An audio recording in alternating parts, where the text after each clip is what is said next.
Very good afternoon to all of you gathered here for the valedictory ceremony. I am Pembalham from Bhutan and Peter's Delight from Nigeria. on behalf of Symbiosis International University, we extend a warm welcome to each and every one of you. We are honored to have distinguished dignitaries, esteemed guests, and faculty members in our midst. Today, we come together to mark the culmination of 3 eventful days of the Uni20 conference, where we witness the power of collaboration and the pursuit of knowledge. These days have been filled with hard work, dedication, and perseverance from everyone involved, and we are proud of the achievements we have accomplished together. We invite Dr. Vidya Yeravdeka, the Pro-Chancellor of Symbiosis International University, to deliver our opening remarks.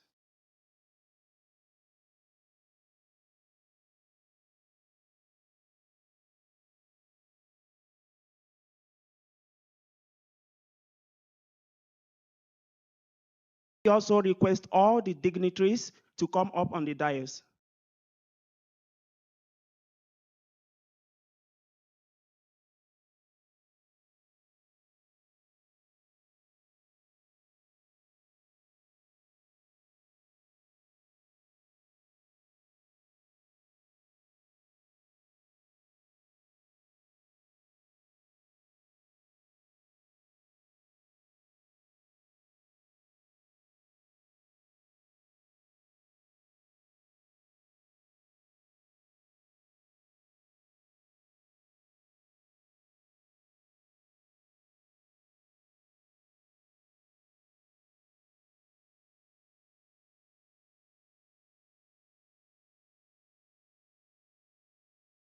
We invite Dr. Vidya Yeravdeka, the Pro-Chancellor of Symbiosis International University, to deliver our opening remarks.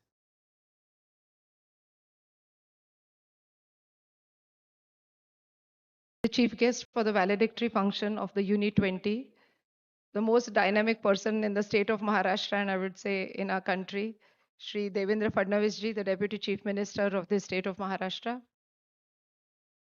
Keynote speaker for this valedictory function, and one person who inspires all of us, not just again in the city of Pune, but in the whole country, Dr. Mashelkar sir.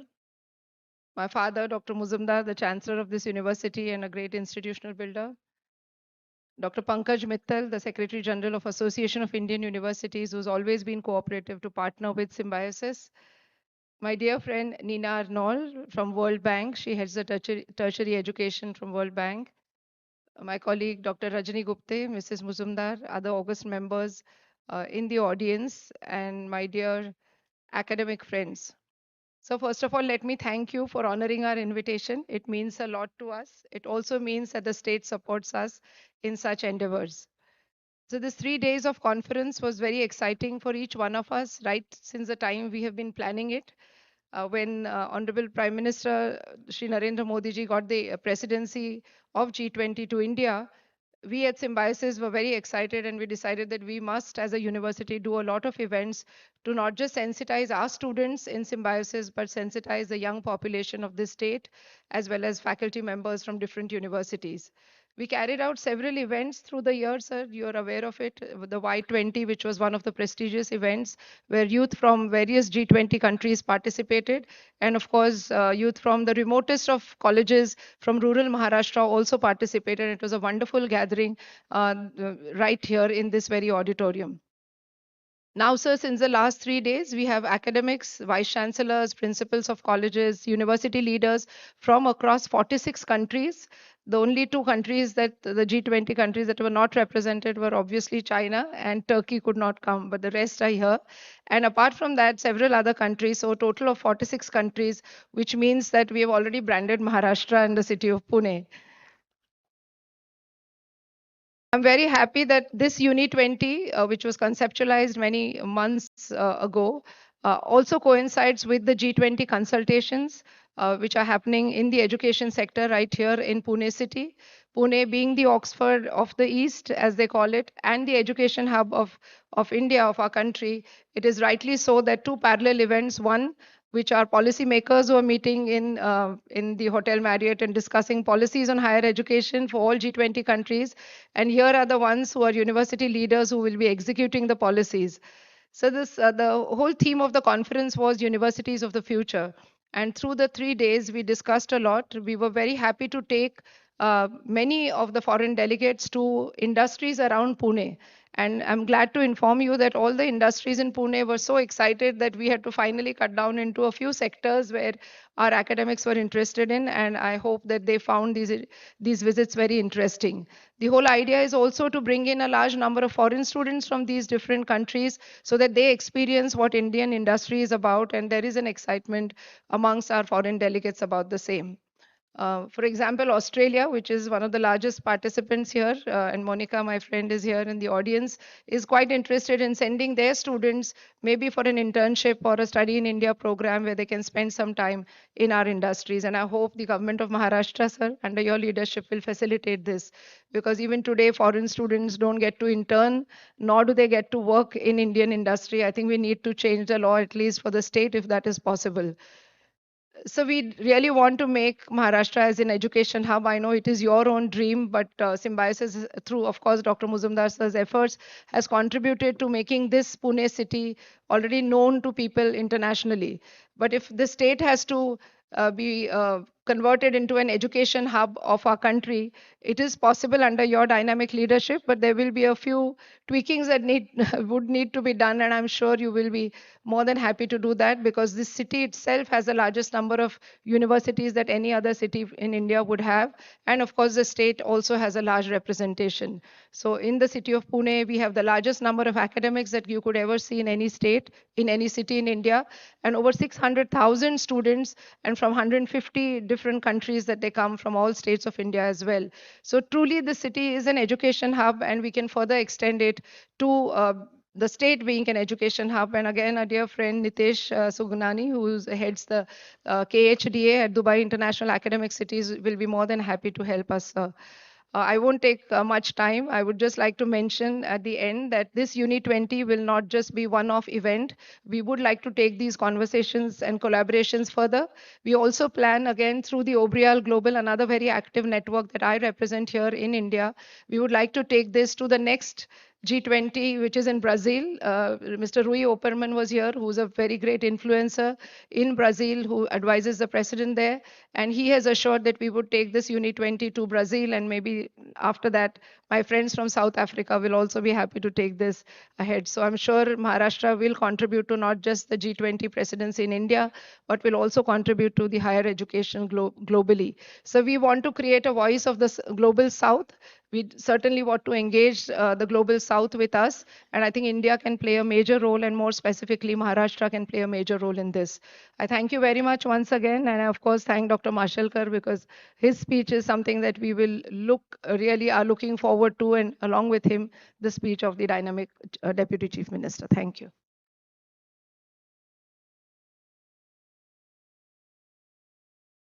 Thank you, ma'am, for your inspiration words and for being an inspiration to us all. Next, we have the privilege of welcoming Dr. Pankaj Mittal, Secretary General of Association of Indian Universities, to deliver her welcome address.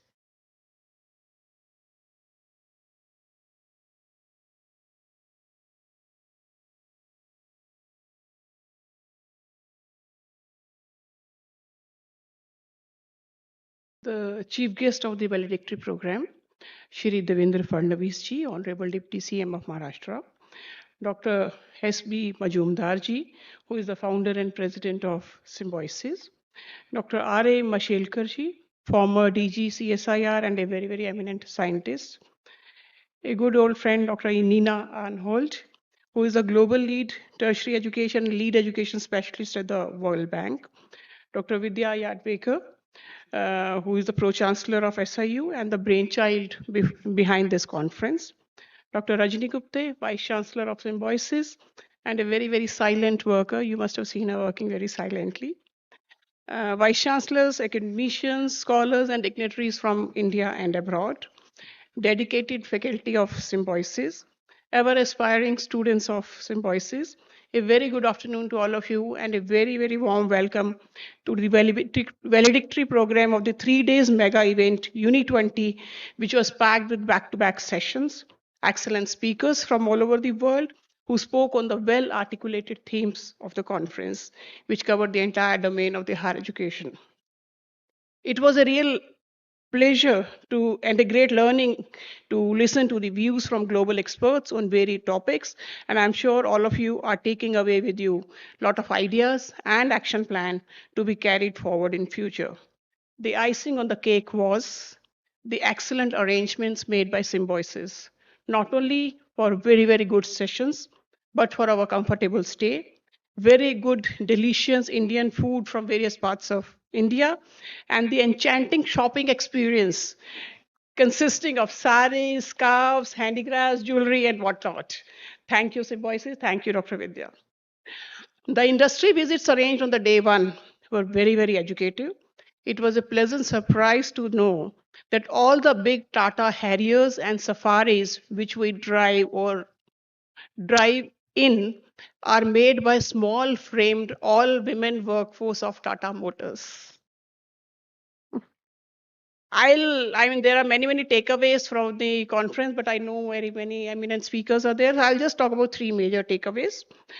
First is, which Vidya also mentioned, that Uni20 was a sideline event of G20. So when we approached the Ministry of Education, so we got the sort of approval that Uni20 will be a sideline event of the G20. And we have seen that when we held this Uni20, the university leaders who were actually the implementers of all the policy, they deliberated and worked on what will work and also how it will work. So it was very, very successful. So our desire, keen desire is that next year onwards, we have also spoken to Roy, as told by Vidya, next year onwards, Uni20 should become a main event of G20, not the side event. So India has initiated, let Brazil continue, and then South Africa, and then next nations may continue. So that was the first takeaway, that Uni20 should become a major event of G20 in years to come. Second, the conference main theme was making world a better place to live in. And there was an example of half-filled glass. I mean, optimist will say that the glass is half-filled.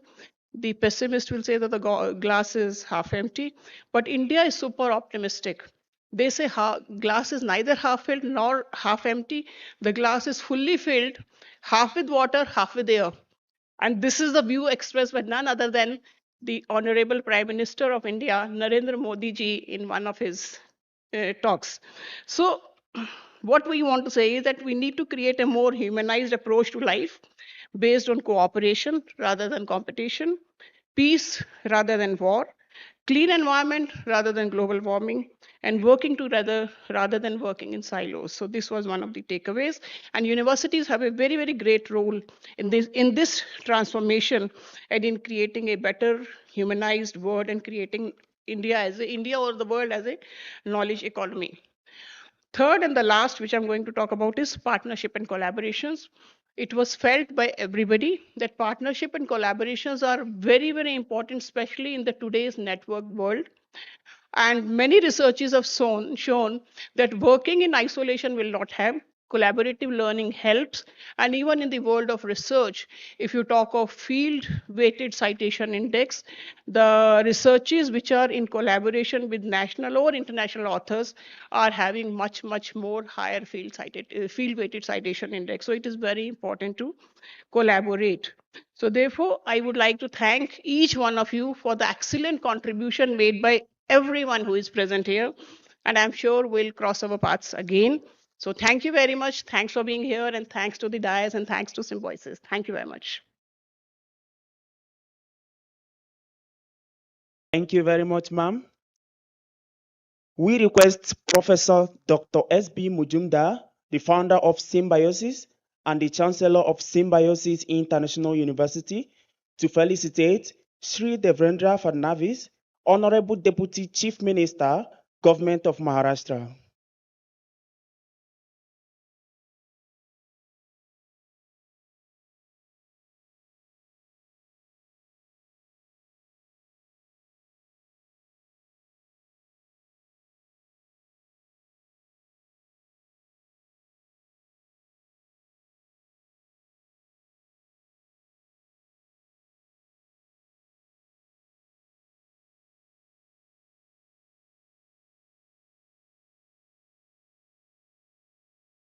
We also request Professor Dr. S.B. Mujumdar to felicitate Dr. R.A.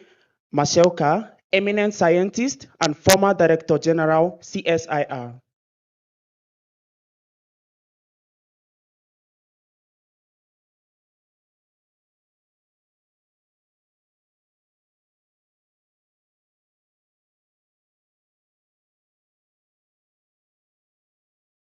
We also request you, sir, to felicitate Dr. Nina Arnold, Global Lead Tertiary Education and Lead Education Specialist, Education World Bank.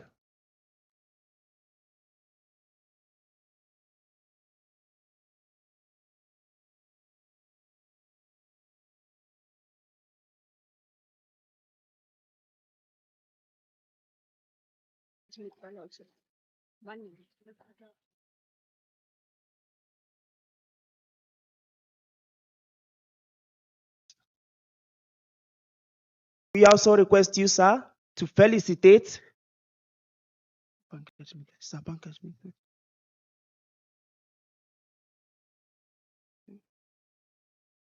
We also request you, sir, to felicitate Dr. Pankaj Mittal, Secretary General of the Association of Indian Universities.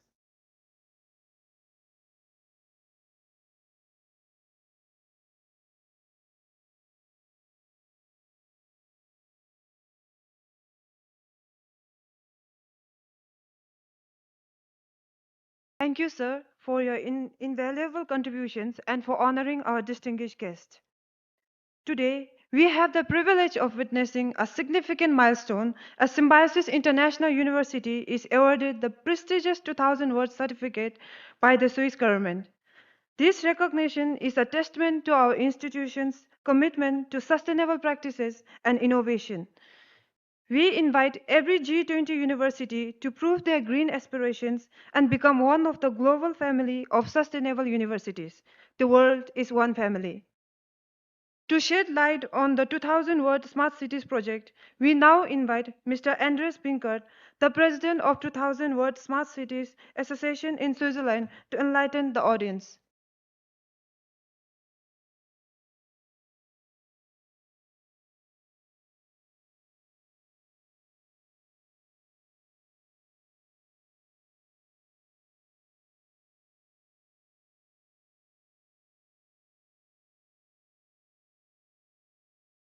Honorable Deputy Chief Minister, Chancellor, and other dignitaries, ladies and gentlemen, dear friends. 2000 Watt is a philosophy offering a fair path towards net zero.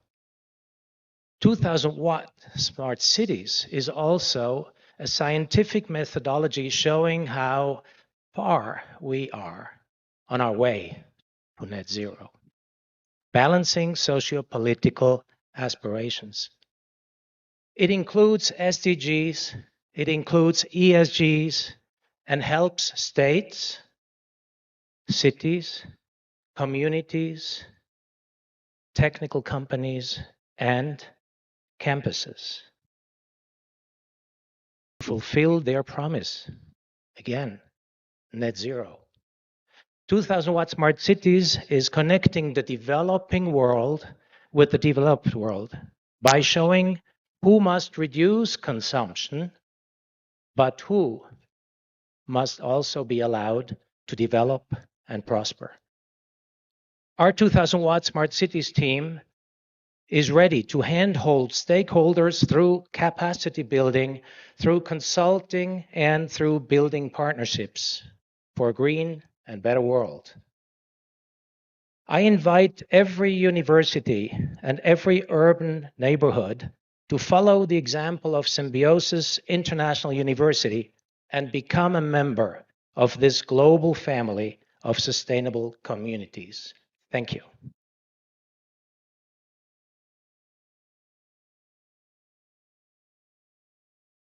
Thank you, sir. We congratulate you on this remarkable initiative. It is an honor to invite Shri Devendra Fadnavis, the Honorable Deputy Chief Minister of Maharashtra, and Mr. Andres Pinkert to present this esteemed award and certificate to Professor Dr. S.B. Mujumdar.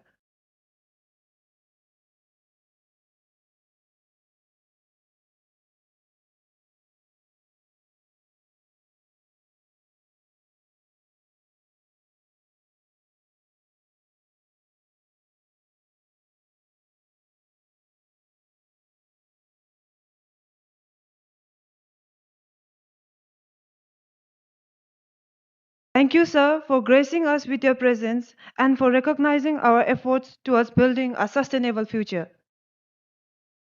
It is with great pride that we invite our esteemed founder and chancellor, Professor Dr. S.B. Mujumdar, to address us.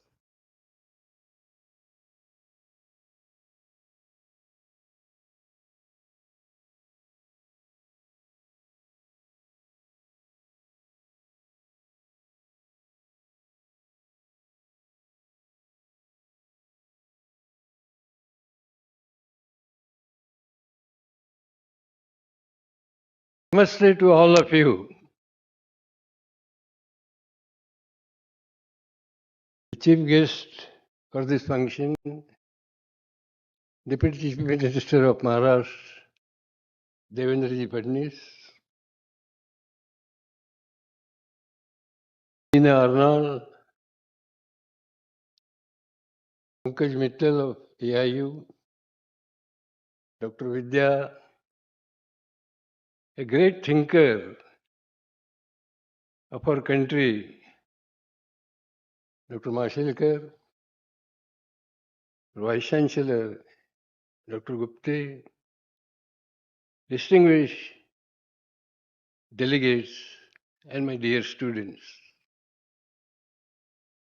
As I stand here,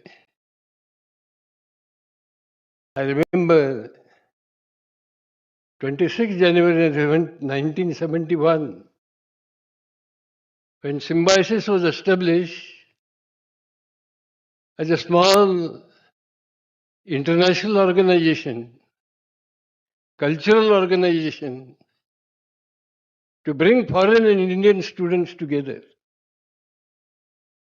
And Devendra ji, that time I thought the motto of Symbiosis should be Vasudhaiva Kutumbakam. After 51 years, never did I imagine that our Prime Minister Modi ji, visionary as he is,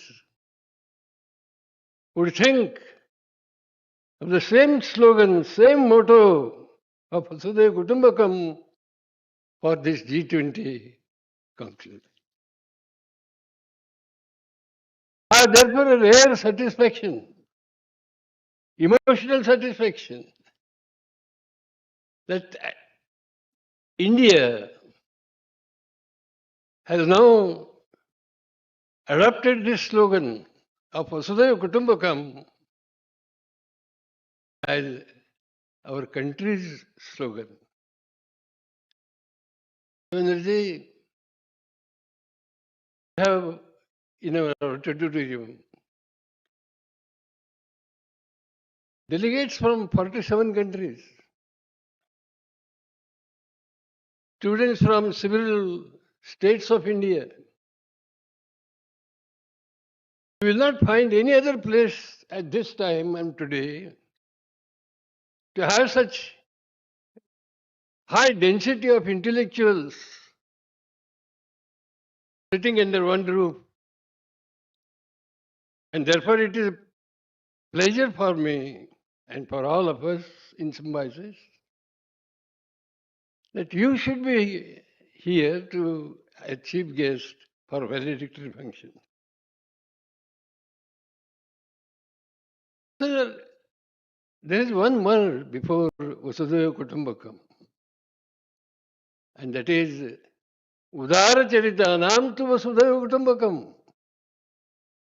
Those who have noble hearts, those who have large hearts, those who have generous hearts can only think that the world is one family.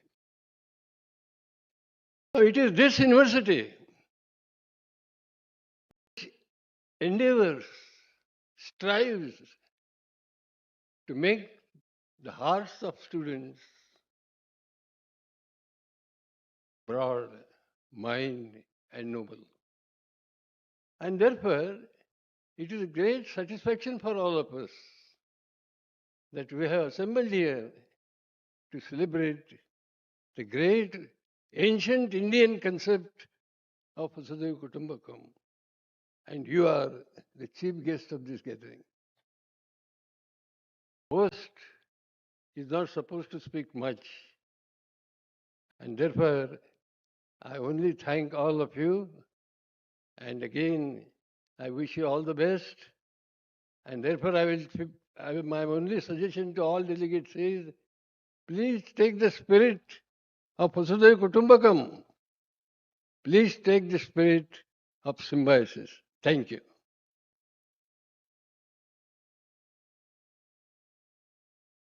Thank you, sir. You always inspire and guide us further on this remarkable journey of knowledge and growth.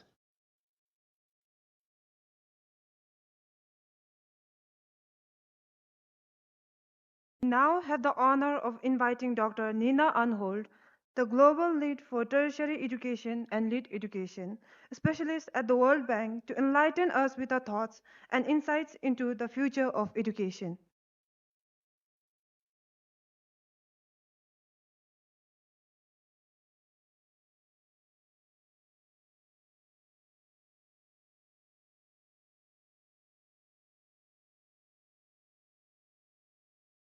Honorable Deputy Chief Minister, dear Dr. Mashelka, dear Dr. Mujumdar, Dr. Gupta, dear Vidya, and dear Pankaj, namaskar, and a very good afternoon to all of you. It is an honor for our institution, the World Bank, and for me personally, to be here with you at this panel for the valedictory ceremony. We will greatly benefit from your insights in the future of tertiary education, and I'm sure and I hope that our own work on tertiary education in India is very much aligned with your visionary thoughts. I will give you 3 quick examples of this work of the World Bank in the tertiary education sector in India. Last year, we published a book which is called From Good to Great in Indian Tertiary Education. So we look at a couple of key reform areas: access and equity, employability, academic careers, quality assurance and funding. We look at the global trends, what we see as a status quo in India, and what we learn from the national education policy. We put these 3 things together and develop some recommendations for policymakers and practitioners.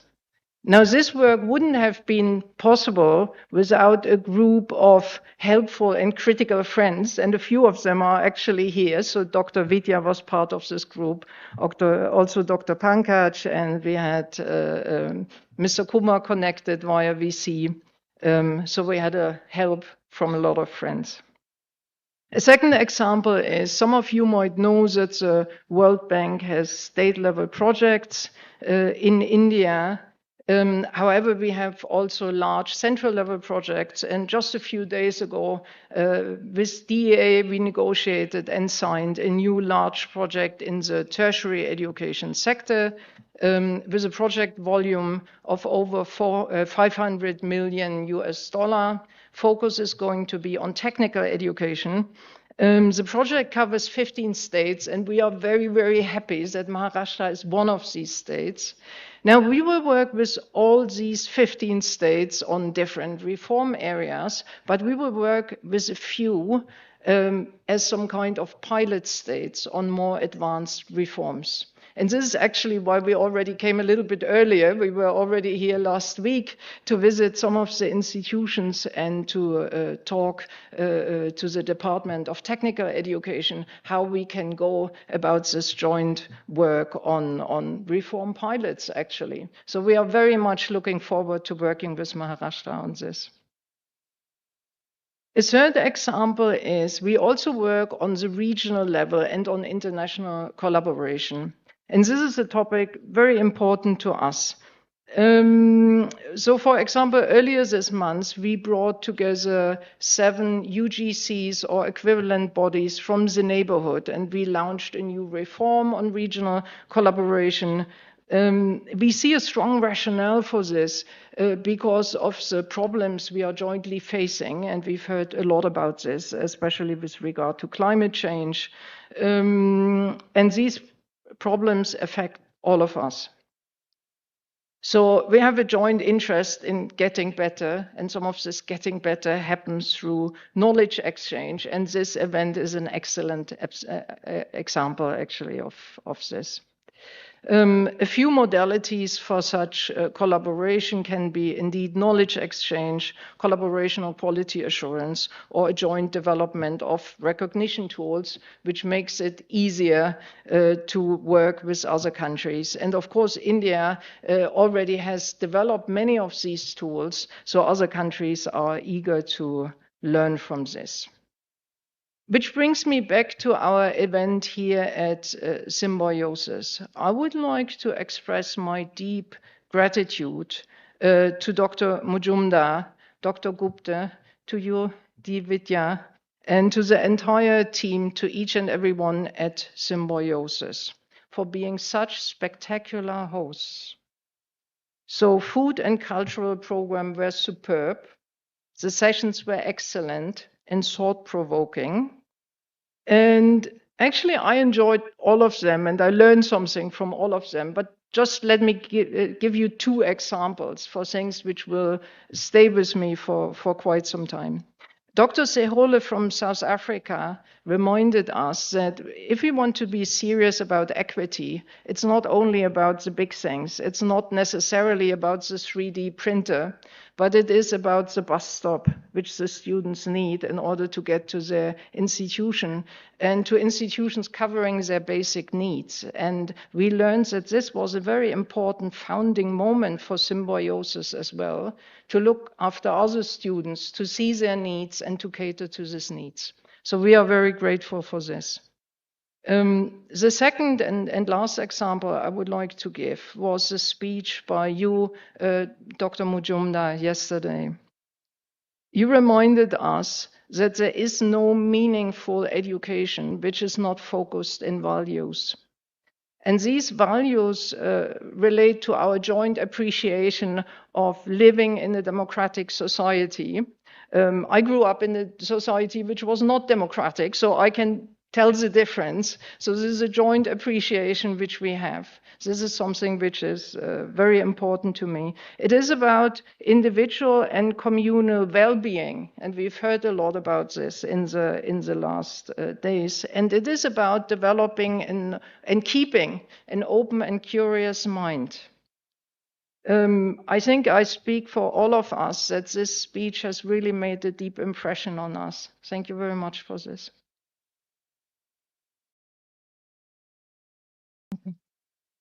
Let me close by saying that one of the focus areas of this event was the transformative role of universities. Symbiosis has once more shown that it has the power not only to transform the lives of its students, but also the lives of all of us, of the wider community, which is each and every one of us. So thank you very much, Honorable Deputy Chief Minister. Thank you, Dr. Mashelka, and thank you, Symbiosis.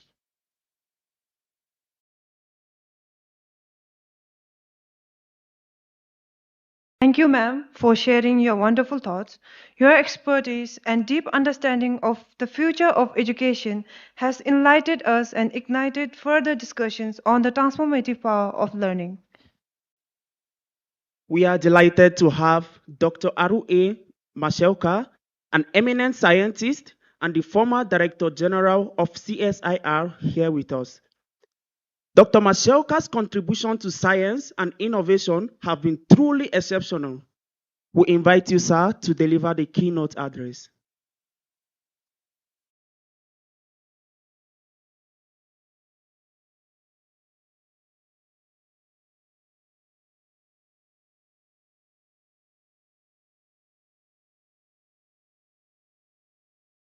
Our Honorable Chief Guest, Deputy Chief Minister of Maharashtra, most beloved, most respected Shri Devendra Fadnavis ji, most revered Dada, as we call him affectionately, Professor S.B. Majumdar, Dr. Vidya Yerodekar, Dr. Nina Arnholt, Dr. Pankaj Mittal, Dr. Rajni Gupte, distinguished university leaders from G20 countries that I see here, and this great eminence I see in this audience, ladies and gentlemen. First of all, I must say how grateful I am, how privileged I feel, how honored I feel to deliver this valedictory address. Pune, as was described, is the educational and cultural capital of not only Maharashtra, but much more than that, as we all know. Symbiosis is a unique institution, as we know, for a number of reasons. And one of them is that its founder, Professor S.B. Majumdar, is a Vishwaguru.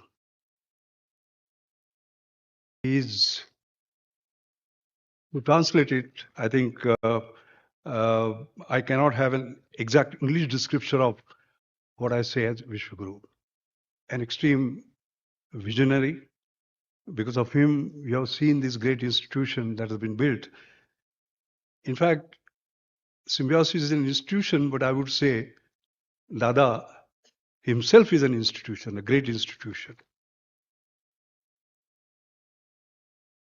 I recall again, he gave us this, reminded us rather of Vasudhaiva Kutumbakam. The word is one family. And that's what this meeting is all about. When we talk about G20, nations coming together, when we talk about Uni20, universities coming together, that is the spirit. So I must say that this is the right time, the right place where this meeting is taking place. And I've been following actually the proceedings of yesterday thanks to technology. And I think we have had a terrific meeting. And I can see, that's why I came a little earlier, there is a meeting of minds, meeting of hearts. And that's what actually matters. That's wonderful.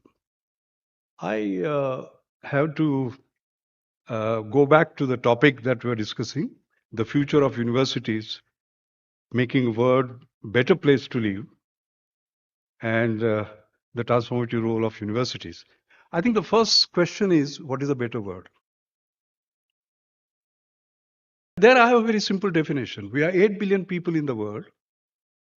If there is a smile on the face of each of the 8 billion, I think that's a better word, and not just privileged few. Is it so today? No, it is not. What are the challenges because of which there is no smile on everybody's face? The first is VUCA is the new normal, volatility, uncertainty, complexity, ambiguity, and VUCA has become the new normal. We had COVID, then we had Ukraine. We don't know what else will come and when it will come. The second is asymmetry, increasing inequalities. Rich are getting richer, poor are getting poorer. The third is disruption that is taking place because of exponential technology, climate change, and so on. The fourth is polarization. Dada, you talk about Vasudhaiva Kutumbakam, but as you can see, rather than globalism, nationalism is growing. It's going the other way around. And the fifth is trust.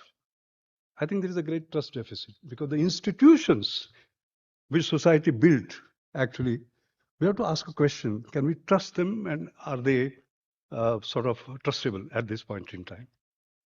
So therefore, when we say that the universities have to transform it, it's very clear that universities can't do that. Universities will produce people who will be transformative leaders and who will transform them. Devendra ji, you are one of them, and we look to you with great expectation.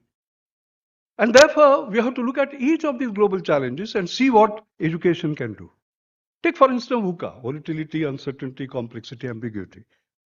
So when that happens, like when COVID happened, how do you still survive, succeed, and remain resilient? So resilience becomes the key.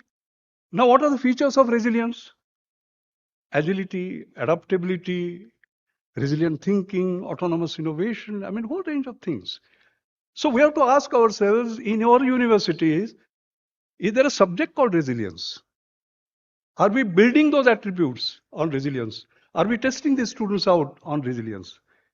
All right, I sort of will have more to say as we come. So I think I can take each one of these points and what we need to do in order to address these global challenges, right? Because there is universities of the future, but what is our future? I think is what we need to reflect on. That's the first. Then before I begin, I must do a confession. And the confession is that you will hear the word I many times, and you have to pardon me.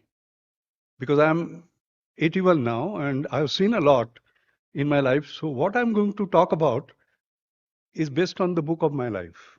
What I've learned, what I've seen. I've succeeded somewhere, but failed many times. So what are the lessons that I draw? As far as education is concerned, I've been a student. Very proud to say, Devendra ji, I studied in a municipal school, Marathi school. It didn't make any difference. I did my PhD here, despite all the scholarships that I had. So I'm a total local product, national product. That's the first thing. The second is I've been a teacher. I've been a chancellor. I was joking on the other day. I'm a chancellor of an 80-year-old institution as well as 80-day. 80-year being our UD-City. I'm an alumna. I'm an alumnus of that, and 80 days is the Jew Institute. I've been also chancellor of ACSI, Academy of Scientific Innovative Research, which is very unusual. It is not placed at one place. 40 laboratories spread all over, and so on and so forth. So I learned something from that. I looked at some of the best universities. I've been visiting professor at Harvard University for 7 years. No matter what index you use, Harvard comes always at the top.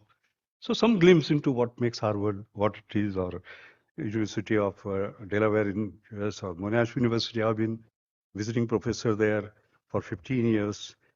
I've learned a lot. In terms of policies, by the way, there are 16 Mashal committees. The very first one was conversion of regional engineering colleges into NIT.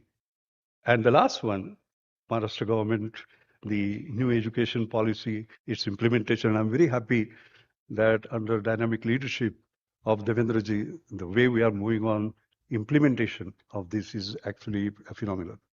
So I think the main point I want to make is that this is my learning. And based on that, what I've learned is what is going to sort of mature. Now I will say you are a scientist, so we expect you to start with an equation. So I will not disappoint you. I will start with an equation. There is a discussion on what is the most powerful equation that the scientists have produced. So somebody got up and said, Newton's second law, force equal to mass into acceleration. I'm testing out. And somebody said, no, no, no. It is Einstein, E equal to mc square. E is energy, m is mass, and c is velocity of light. I was sitting quiet. They said, but you didn't say what would be that. I said, not Newton, not Einstein. They said, what? Not Newton, not Einstein? I said, no. The most powerful equation is E is F. E is equal to F. What is E? Education. And what is F? The future. Education is the future. Now you would say that you are a scientist, you have proposed an equation, you have to prove it. So I will prove it. The fact that I'm standing here is a proof. But I'll explain to you why. I think one of the most powerful proofs came on 17 March 2000. On that day, what happened? You know, we have national honors, Padma Shri, Padma Bhushan, Padma Vibhushan, etc. And one of that big honor, Padma Bhushan, was given to two people on 17 March in what we call as Rashtrapati Bhavan, which is President's house on that day. And it was given by K.R. Narayanan, late K.R. Narayanan, the president, to two people. One was myself, and the other one was Ratan Tata. Now you would say that doesn't prove the equation. What do you mean by that? So I'll tell you why I say that. K.R. Narayanan was born in a very poor family. He walked kilometers to go to his school. His parents were so poor that they could not afford the tuition fees. So he would stand outside the class and take notes. And then some miracle happened in his life. He got Tata scholarship. Okay. And then he went on and built his career up and grew so much that he became the president of India. My story was not unlike. I was born in a very poor family in Goa, in a village called Mashel. That is how I am Mashelkar. My father died when I was 6. My mother was illiterate. She brought me to Mumbai. I walked barefoot until I was 12. I studied under street lights. 2 meals a day was a challenge. In secondary school certificate exam, 11th standard, त्यावेळी 11वी असायची. I stood 11th among 135,000 students. And still I was going to leave education because I could see the struggle of my poor mother. And then the miracle happened. I got Tata scholarship. Now here is a story, ladies and gentlemen, that the President of India, a Tata scholar, honored Tata himself with Padma Bhushan and another Tata scholar. If this does not prove the equation E is equal to F, nothing else will. So I've given you the proof. But I need a correction. It is not E equal to F, education equal to future. Education plus opportunity is a future. And we can see that. In the case of India, for example, if you see, Atal Bihari Vajpayee, our great Prime Minister, used to say, IT is India's future, information technology. I also used to say IT is India's future, but IT not as in information technology, but Indian talent. You can see where Indian talent has gone. If you see, India's GDP is $3 trillion, around $3 trillion. But if you look at two individuals, okay, one is CEO of Microsoft, another one is CEO of Alphabet. You know who they are, Satya Nadella and Sundar Pichai. You know the market cap of just these two companies is $4 trillion.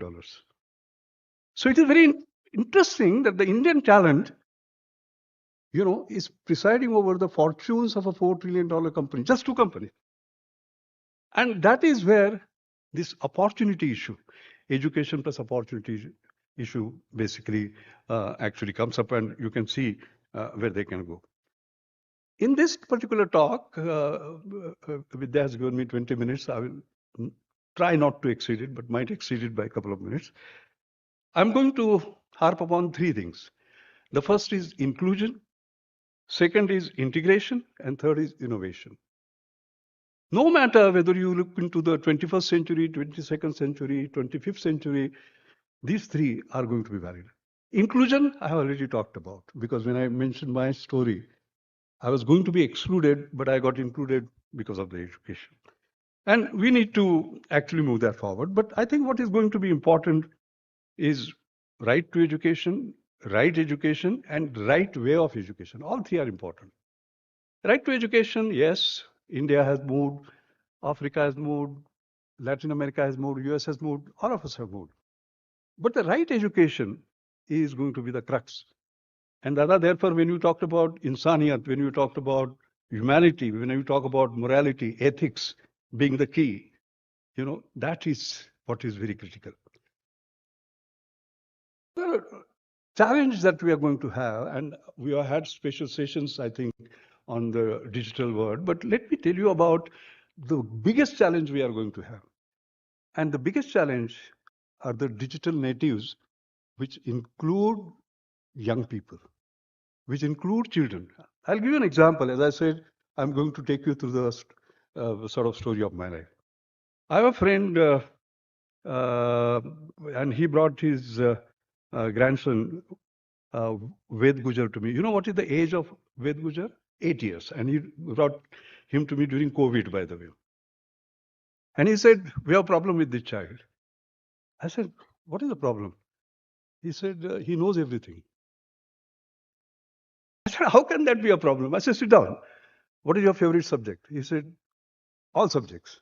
Confident. 8-year-old.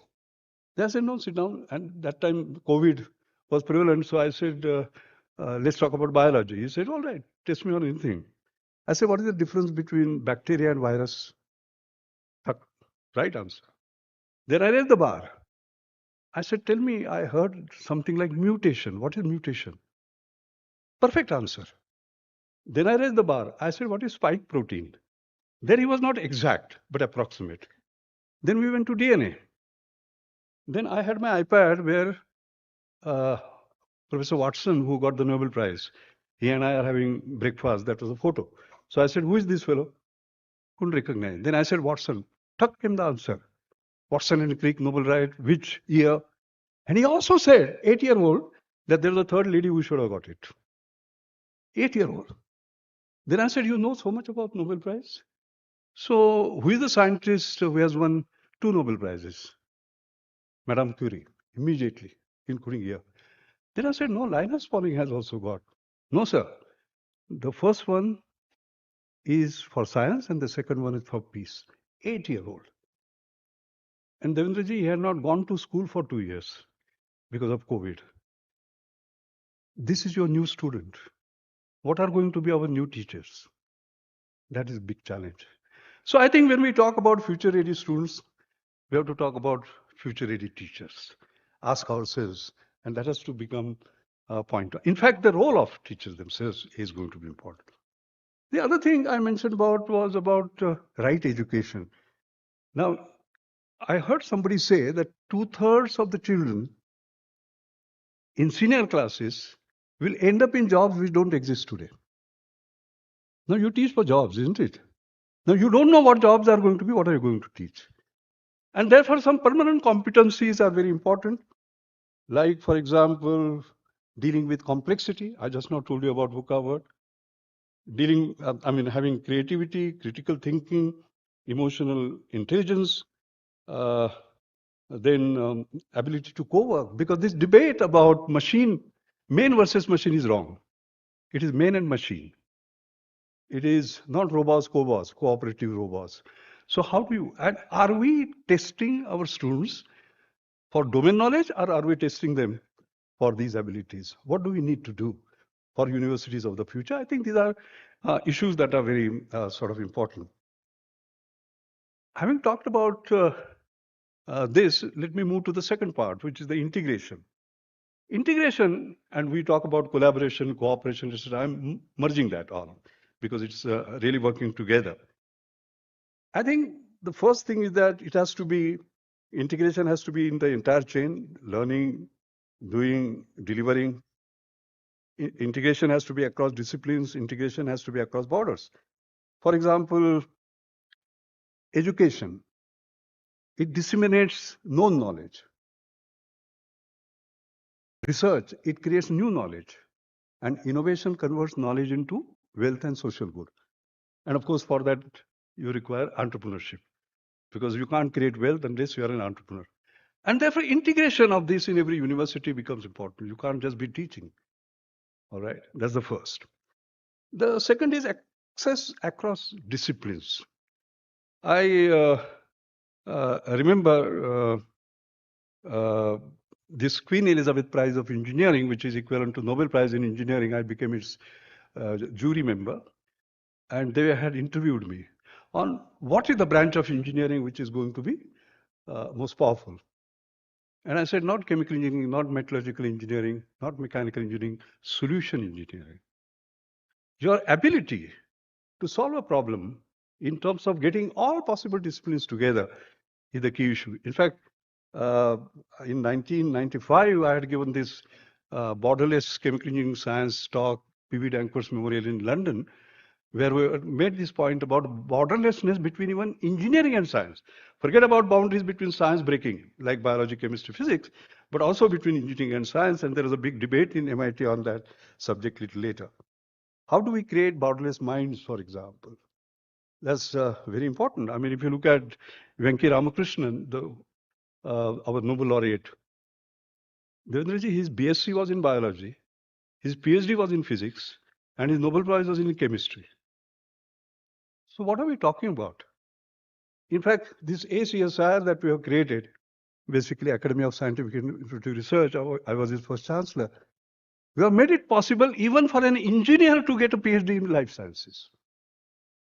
All right. I think there is a new look that we need to have, because these artificial boundaries are sort of unimportant. And then there is a diversity of partnerships. I'm very proud to say, by the way, I'm an alumnus of this university. One of my 47 honorary doctorates, one of them, the most precious one, is from this university. And we are trying to work together to do a number of things. In my mother's name, I have Anjani Mashelkar Foundation, which actually does something very interesting. It honors those who don't follow best practice, but create next practice. I'm not a great believer in best practice, by the way, because best practice means you are following somebody. Next practice is you are going ahead and creating your own practice. Secondly, I believe that we must make high technology work for the poor. Making high technology work for the rich, very easy. Making low technology work for the poor, very easy. Making high technology work for the poor. So this is the 11th year of the award, and the foundation and Symbiosis have actually come together to take it forward. What is the example of that? For example, if you want to take an ECG, what will you do? You'll go to the hospital, lie down, 12 leads, nurse will come, half an hour, whatever she charges, etc. No. Can you create a portable ECG which you can carry in your pocket? Answer is yes. Here it is. A portable ECG, which is US FDA certified, has US patents, is in 12 countries, including US, Australia, etc. Very simple. This is, there are two sensors. You put your two thumbs on it, okay, for 15 seconds. This is another sensor. This is your heart. 15 seconds, 15 seconds. And the ECG will go to your smartphone, provided you have downloaded Sankat. You can see the transformation that can take place. If an old lady in Maharashtra, a distant village, she has a pain, and we are giving her the connectivity now, I'm very proud to say, then she can have access to the sort of best person in the world. So when you create such inclusive innovations, basically, how do you take them forward? Because there are major challenges. And therefore, we have now partnership with the management school, for example. And we have students from engineering, medicine, law, communications, design, etc. They will work with the founders. It's a win-win situation. They're working together, taking it from mind to marketplace, finally, and making a big sort of a difference. And we are very, very excited about it because it's a win-win. Because, finally, as you said, Dada, morality, ethics, compassion, empathy. I mean, engineer without empathy is no engineer. So how do you create that? By doing projects of this kind, because then they will see what the sort of real world is like, and etc. And I see no reason why G20, all universities, cannot create such models. So when I talk about integration, it is integration of all kinds. I'll give one more example, Vidya, in terms of how far we can go. Can you just imagine an undergraduate student getting sort of engaged in drug discovery? You will say only PhD students. No. In CSR, I was the DG of CSR 40 labs for 11.5 years. And one who followed me, Sumit Brahmachari, was even better than me. They say your success lies in finding a leader who is better than you. He was. And he created what is called as open source drug discovery. So what he did was a collaborative system level annotation of using Web 2.0 and a semantic web portal that was developed by Infosys. And you know how many people participated in open source drug discovery? Cannot imagine. 7,900. From how many countries? 130 countries. We are talking about G20, right? I'm talking about 139 countries. And 40% of them were students from universities. Can you just imagine the newly changed world? This is the power of the digital. So when we talk about integration, what I'm saying is that integration within, integration outside, and at a global level. These are the new possibilities.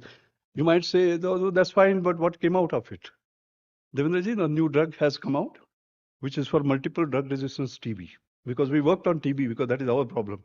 And that is in clinical trials now. Can you imagine the way of doing things is going to be completely different. The other integration that is possible is, of course, we say carry credit from one university to the other. Why should it be only in India? Why cannot it be outside? And therefore, this not digital, not physical, the physical world is going to be very different. You can do the digital first, physical later in a different country. Two things will be required. Trust will be required. That's the first thing. Secondly, you can carry credits, but provided accreditation, universal accreditation systems are basically developed. You can quite clearly see Vasudhaiva Kutumbakam, the world can become one university, actually. So I think we have to let our innovation use. I think the final point I'd like to make and close, I talked about inclusion, I talked about integration, innovation, finally. President Obama in Cairo, I remember about 15, 16 years ago, had said that education and innovation are currencies of the future. I go one step forward. I said education in innovation and innovation in education, they are very critical. Look at, for example, innovation in education. You can see the world is changing. All right. I believe there was some discussion with regard to AI and what it can do, and also generative AI, because generative AI has the ability to produce original results. And ChatGPT, it is changing the world today. And you can see how it is changing the teaching and learning, improving both the process and experience. It can become a possibility engine because it shows number of different ways. It can be a guide on the side because it acts as a guide to navigate physical and concept space. It can be a personal tutor because tutors each student giving an indication of the progress, or it can be a dynamic assessor, provide the educator with profile of each students, etc., etc.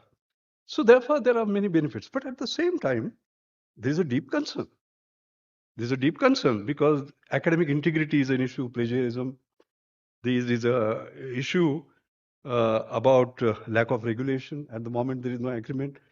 Because can you just imagine, Devendra, you can write a full research paper by ChatGPT and it goes for publication. Now there is a fundamental issue. Do you consider that as a personal creation, or even machine is allowed to produce it? So we are in a flux, and I can see that there are a number of countries who are banning it, saying stop research on that. I don't think technology juggernaut can be stopped. I draw a parallel with GM foods, right? When they came, there were two things people did. One is completely permissive. Use it, and within 5 years, 50% would be under GM. The other was completely preventive. We don't want it. You know, I think the right way is not either permissive or preventive, but promotional, but precautionary. All right? Because we have to make progress. There is a climate change. You want to use new technologies to create. I think that is going to be sort of the basic issue. Finally, I would say that we have to make rapid progress. Time is not our side. And for that, I'll tell you, people call me a dangerous optimist anyway. I think rapid progress is possible.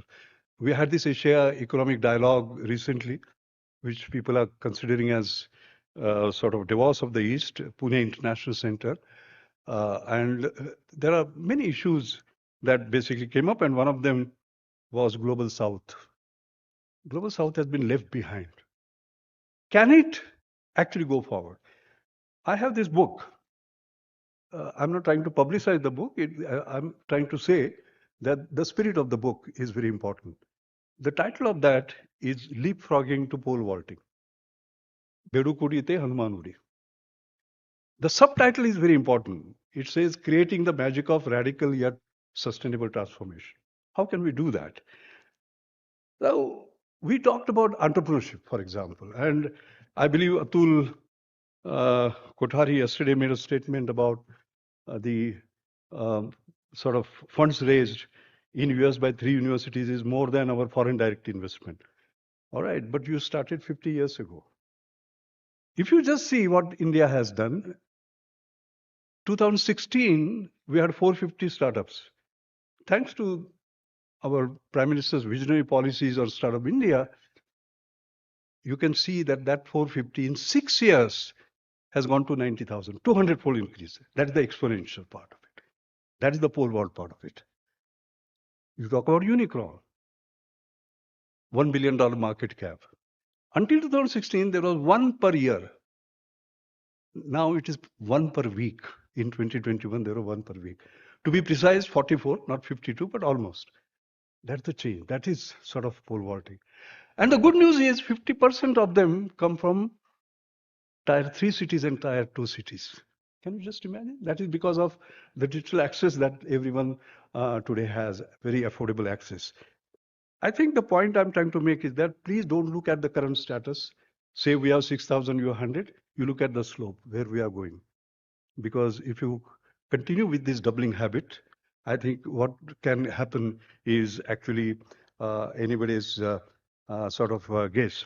I'd like to end my talk by again going back to my teacher, education. As I said, I was born in a poor school, etc. So what happened was my mother was hardly making 2 ends meet every day and so on. And I was in a municipal school, Marathi school, and I had to go to a secondary school. I had stood first with some 87, 88% mark, and it required 21 rupees, one-third of a dollar. And it took her 21 days to get it. In fact, at Chowpatty, there was one housemaid who gave that money to us. It was her saving. By that time, all the admissions to good school, so you know the schools like Chikitsak, Wilson, Aryan, etc. Admissions were gone. And therefore, I finally ended up in a poor school. But that poor school had a rich teacher. And that rich teacher has a message for G20 that I would like to convey to you. What he did was that he did not believe in chalk and talk. He believed in learning and doing, etc. And one day he took us out into the sun. He had this convex lens in his hand. He had a piece of paper. He moved the convex lens up and down, and a bright spot came.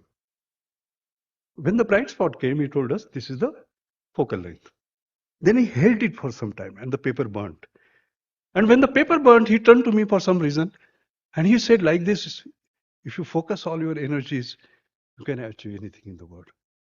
You know, in all our life, there's a wow moment. This was a wow moment for me. Why? Because it told me philosophy of life, focus and you can achieve anything. And secondly, science is so powerful, I must become a scientist. But as I grew, Devendraji, I saw more in it. What was it? The convex lens, you can see, sun's rays are parallel, right? And what is the property of parallel lines? They don't meet. What does convex lens do? It makes them meet. That's the leadership we require. Race, religion, language, the difference between different nations, G20, all right?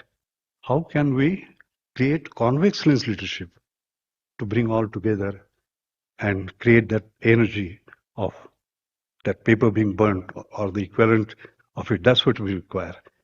India, in its presidency, is trying to bring all that together.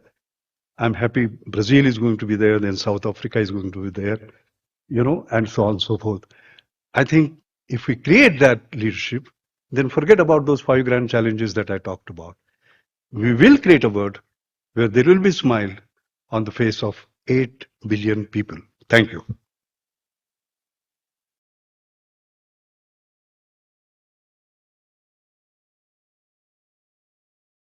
Thank you, sir, for sharing your profound knowledge and inspiring us all.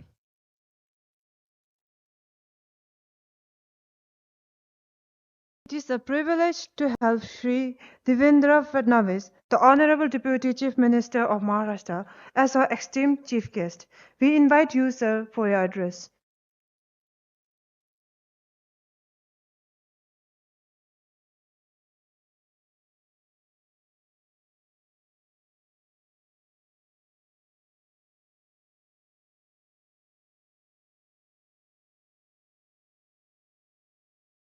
Honorable Chancellor Shri S.ब Majumdar sir, eminent scientist and whose views are absolutely transforming the esteemed Dr. Raghunath Mashelkarji, Dr. Anhold, Professor Dr. Rajni Gupte, Dr. Pankaj Mittal, Dr. Vidya Yervadekar, all the university leaders from across the globe, and my sisters and brothers from all part of world. It is indeed a great moment for me to be part of this valedictory function of Uni20 with a theme, Future of Universities. Just look at my position. Amongst all doctors, I was the only patient. Patient in a sense, I was waiting for my turn to speak. Patience always pays. And that is why I could hear the views of Dr. Mashelkar, which are really enlightening. And I'm at loss of words. With such eminent people on the dais, with global university leaders amongst the audience, I do not know how to and what to speak about the future of universities.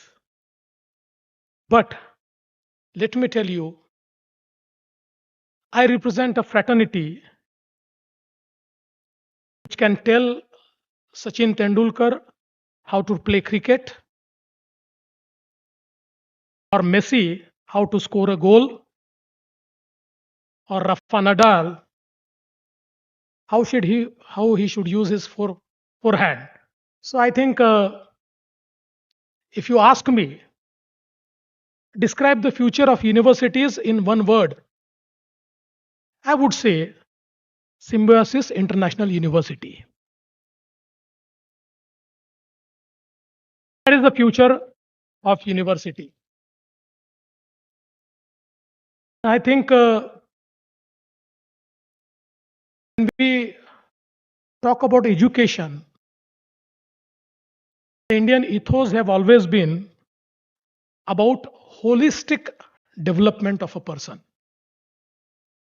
It was never about an informed individual. It was about a knowledgeable individual, a person who possesses knowledge. And I would like to quote Swami Vivekananda, who said, education is not the amount of information that is put into your brain and runs right there, undigested all your life. We must have life building, man making, character making, assimilation of ideas. I think this is what is perfectly and precisely we need to do through our education system. And yes, there are so many challenges in a country like India, where today we are expanding the education, making it reach to all. And our challenge today is our gross enrollment ratio is around 23-24%, and by 2035 we want to make it 50%. So this is pole vaulting, sir, which we would be trying to do. And I'm sure even today, with around 38 million students in 50,000 academic institutions, which include around 1,057 universities, India is world's second largest higher education system.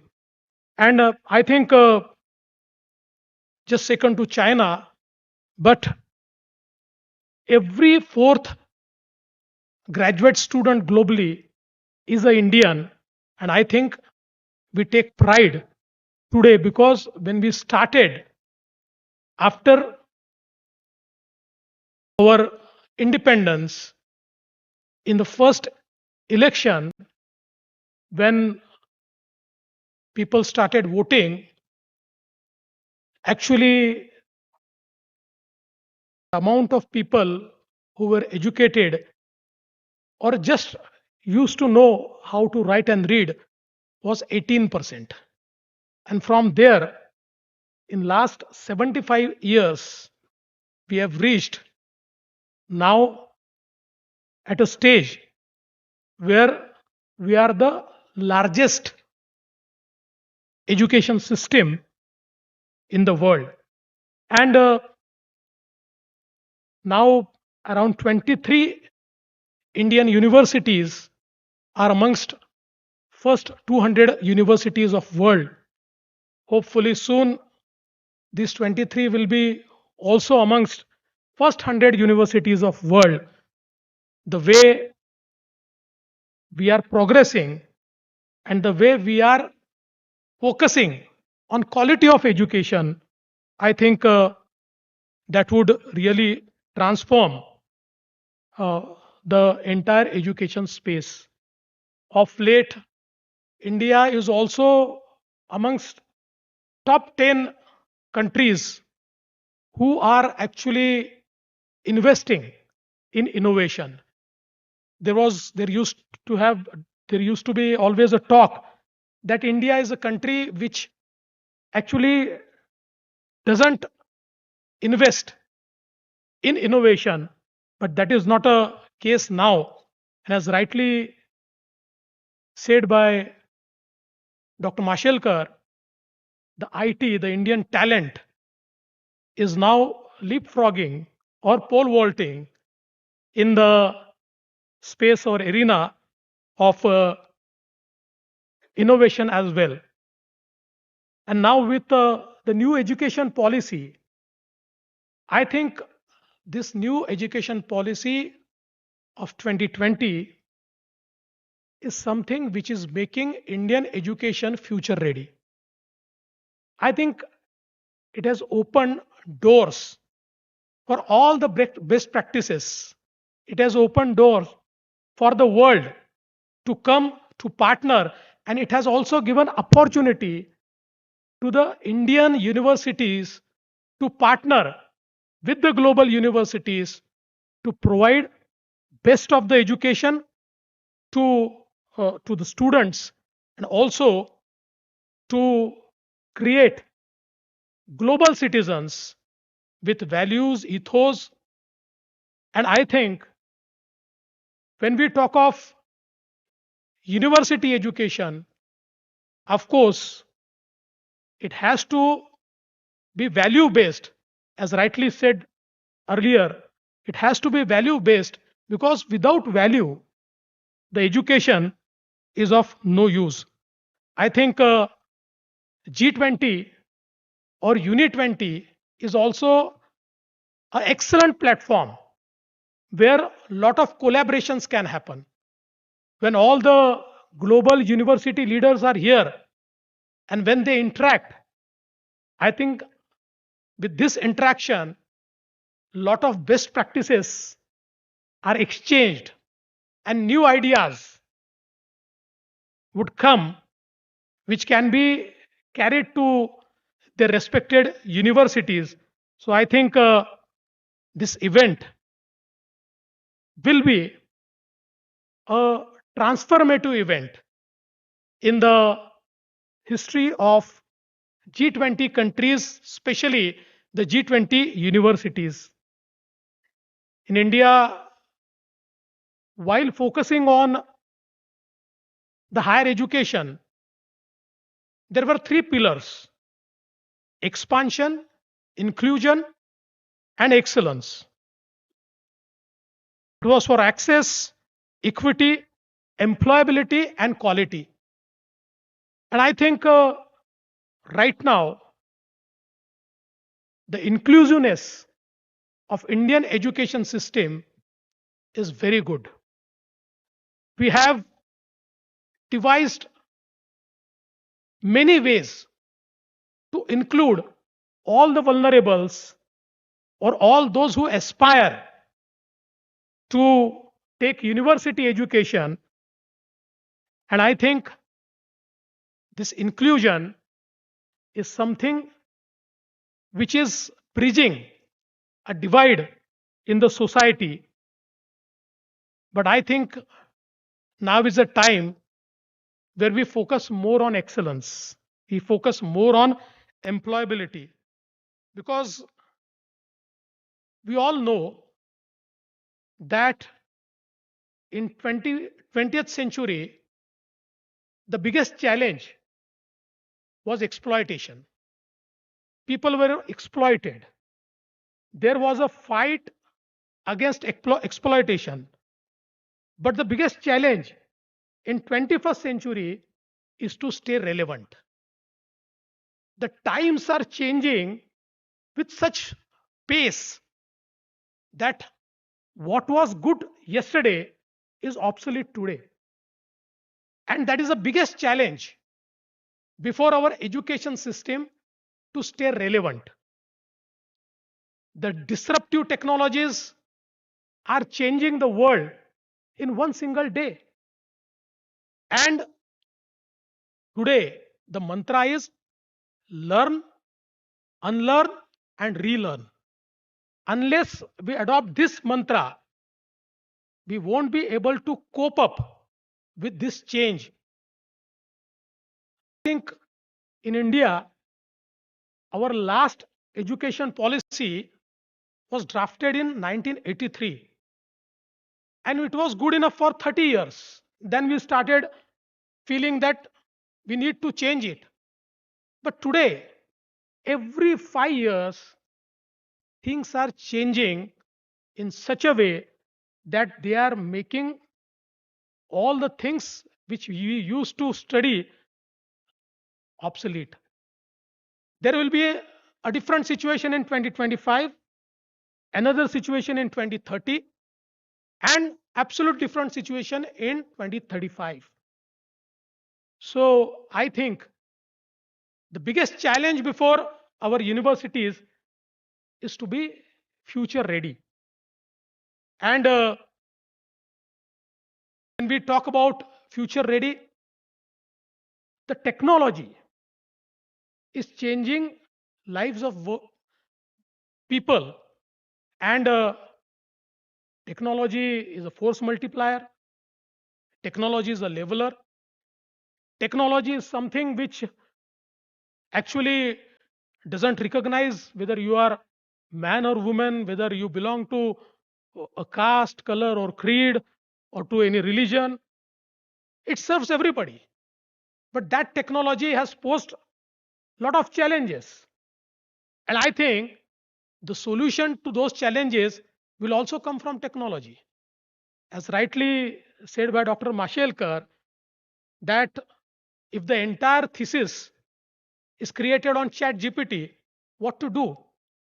But again, few days back, I was going through an article where it was about one startup, and they have come out with a solution where their engine can actually point out whether any answer, any thesis is out of plagiarism, whether it is taken from somewhere, whether it is a borrowed thought. So I think technology is changing both ways. Now is a time where we need to use that technology to make our lives better. And I think when we talk of Indian aspiration of going from 23% to 50% GER in 12 years, how are we going to do that? It is only technology which will enable us to do that. Because in the COVID, we have experienced that even online education can serve those who have never imagined that they will ever be able to do things online. Minds are changing. The new generation is born and brought up with technology. And I think today, when we see a lot of platforms who are giving online education, there are startups where 24/7 a teacher is available, and you don't have to ask Google or Chat GPT. You can in person interact with the teacher when you are registered, and the teacher 24/7 replies you and gives you reply to your query. Then I think this is something which is changing the way education used to be. But having said that, people feel that would universities be required? Would everything become online?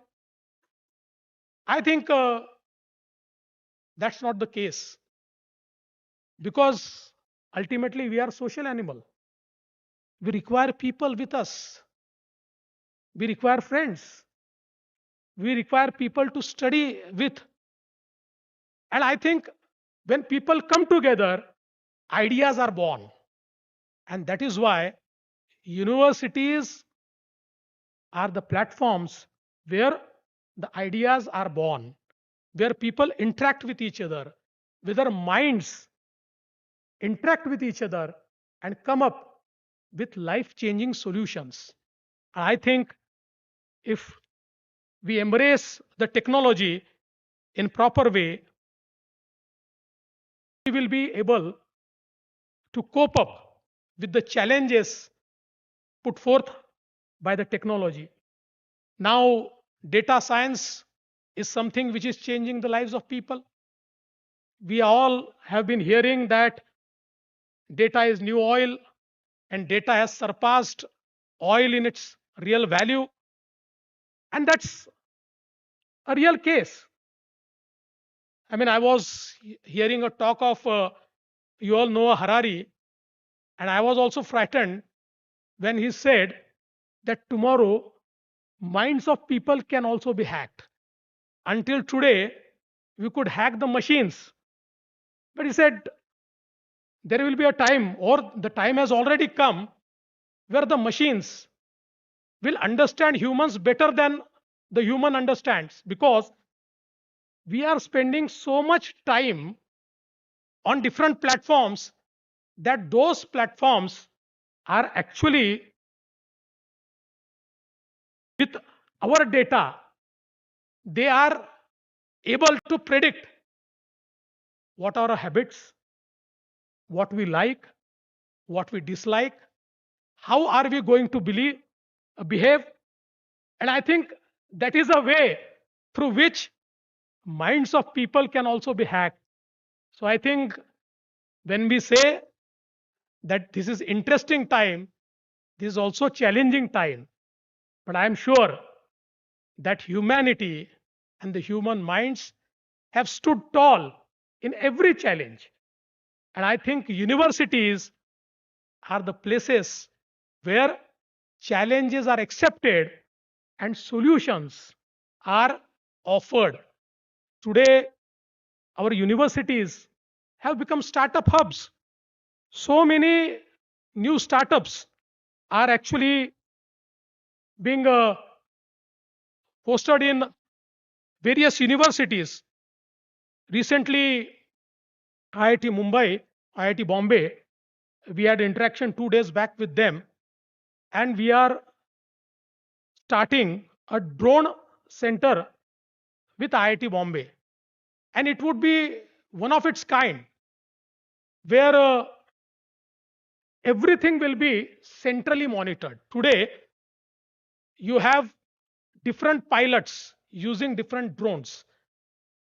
But what we are really going to do is there will be a central depot and depot in every district, and through central command and control system, all the drones will be controlled, and in the different field, like in the field of agriculture, where you require to monitor the life cycle of a crop, or at times you require to have spraying for pest control, all this can be done with a automation from one single command and control system. And I think the technology, the 5G, augmented reality, virtual reality, all these things have changed the way we used to do our business. So I'm sure that with all our interaction in Uni20, our universities will make us future ready. Our universities will find out solutions for sustainability, because today I think in our entire education system, we actually now have realized that sustainability should also be part of our education system. And I think with the change in this mindset, our universities globally will create a place where brightest mind will find solutions for making this world a better place, for making this world one family with one future. Thank you. Jai Hind, Jai Maharashtra.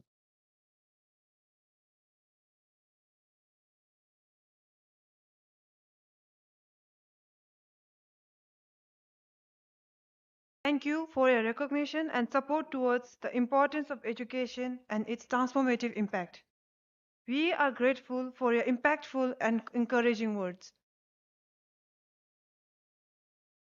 As we near the end of this remarkable conference, we invite Dr. Rajni Gupte, the Vice Chancellor of Symbiosis International University, to deliver the vote of thanks, summarizing these 3 incredible days.